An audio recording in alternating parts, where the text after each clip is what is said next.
Very good evening, everybody. It's a pleasure to be here on stage with all of y'all. Kalpana ma'am, Ravi sir, and Mr. Peter. I'll start off with one line that really struck me the moment I was asked to moderate this panel discussion, and that is water, water everywhere, not a drop to drink.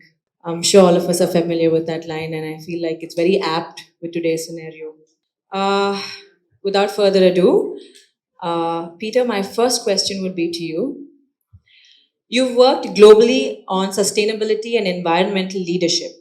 From your vantage point, how do you see the global water crisis unfolding today? And what should the world be paying urgent attention to? Wow, you're starting with a big one. I think the first topic I would say is what I realized talking to many people around the world is that the value of the water is not clear enough to all of us. You know, especially when you live in big cities, water is available anywhere, everywhere, and anytime you want to have it. So I think people don't understand the real value of water anymore. And this makes it, comes to the second part of your question, this makes it, in my eyes, a lot more difficult of getting people really engaged in this cause because we don't have it. So if I would have a wish, you know, I would like to start a more deep discussion about what is the real value of water for all of us. And I think this would resolve many topics which we currently can't. Your work in cities like Hyderabad has shown how quickly water scarcity can escalate even in urban settings. Why does access to safe drinking water remain such a persistent challenge despite decades of development efforts? That's a very, very good question because we often forget water and planning water in our urban settings or rural settings. We look at development often does not include planning water or safeguarding the resources that we already have. It could be natural resources or built resources from many years before, because we live in the Deccan Plateau, and it is very, very challenging as far as the geology is concerned and many other things. Today we depend heavily on river water that's transported to cities. So even now the scarcity happens in more in the peri-urban, and that where there is no municipal water supply. So when you read scarcity in the papers, it's typically no municipal water connections in certain areas. But this is concerning drinking water. But today's water is 60% of water is from groundwater. Even though we get 585 mgd, which is million gallons of liter to the city every day, which can serve 1.4 to 1.5 crore of people, which is our population as a city. But 40%, the government itself says 40% goes away in losses and non-revenue water and getting tapped in number of places and contaminated. And when it reaches the city, from different distribution points in the city, the HMW centers, the water is tested for contamination. They treat it with a lot of chlorine, and then it is distributed. So first of all, how much chlorine intake can you take every day? This is a question to answer. Often we don't quantify our water, or we don't understand the quality of water we get. So after 40% losses, this is only for the human population. Now we have manufacturing, we have landscape and forests and all of this that needs water, and also birds and biodiversity that needs water.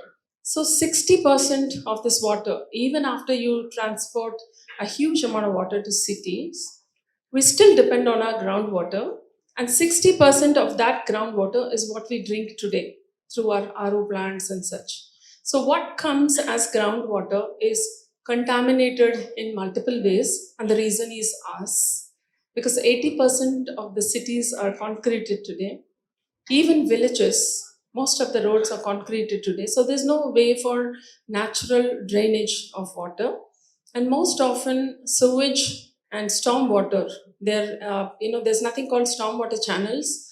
We have only hybrid channels, and which carry sewage as well as what rainwater, and these reach our aquifers, and these are contaminated. So that contaminated resource, which can be a lake, which can be a polluted well, is connected to the entire ecosystem. It is not just that water. So when it reaches our ecosystem, the people in the city draw water from ground, and 60% of it is drinking water, which we think is safe, which is not quite safe. So, in the sense that water is invisible, and our work is towards making it them visible today. Because what is water needs to be understood. I would like to add what Peter said. Awareness is missing, even in the educated societies, and how we understand water. A lot of development is happening, but not in the right direction of protecting our water ecosystems. So a lot needs to be done in this space. Ravi sir, CPW frames the water challenge as a health crisis first.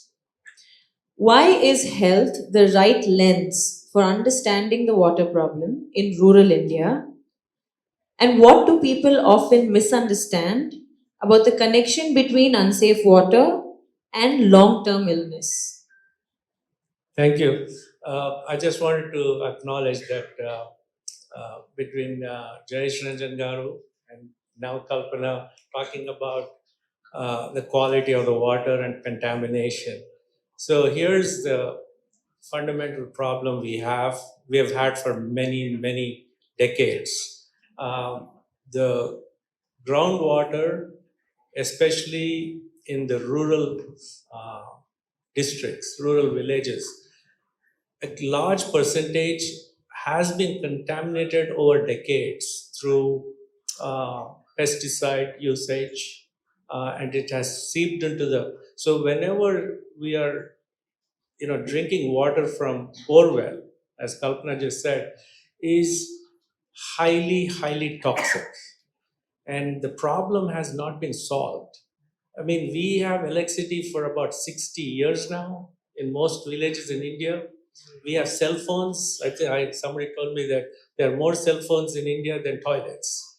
So the challenge for us as good citizens is how to solve the water issue. So fundamentally, we have to look at it as number one, to start getting our rural families to drink good quality water. So the only way we can do it in a mass scale way is to set up water purification centers in the rural communities, as many as we can. We need not one community pure water, we probably need hundreds of them around the whole country to first start making sure that the families are drinking clean, safe water right now. Many, many programs have been announced across the whole country, different states, central. The problem is the water cannot be free to the communities. It has to have a cost element to it, which the communities are actually prepared to pay for it. So once we change that mindset, I feel we will make progress. So, and we are doing our part. In terms of the health, here's the issue. Every community across this country faces waterborne diseases, which it's recognized but not solved. So, for example, 2 out of 3 hospitalizations are waterborne illnesses. And then that contributes to lost work days for the adults and lost school days for the children. So talking about, how do you get the, 2047 vision of getting people to improve or increase their productivity by 1.75? Let's start with water, because that's the number one culprit for the entire communities. So there is a direct relation that we have to tie. It's not like, see, the thing is about prevention. We cannot afford to be spending huge amounts of money after they're sick. We need to make sure they don't get sick in the first place. So it's an old wisdom that we have listened to for probably generations is an ounce of prevention is worth a pound of cure. So that is what we are trying to fix across all rural communities. So I feel there is a direct correlation between poor quality water and the families getting sick. So, and that's the number one cause. That people don't understand it.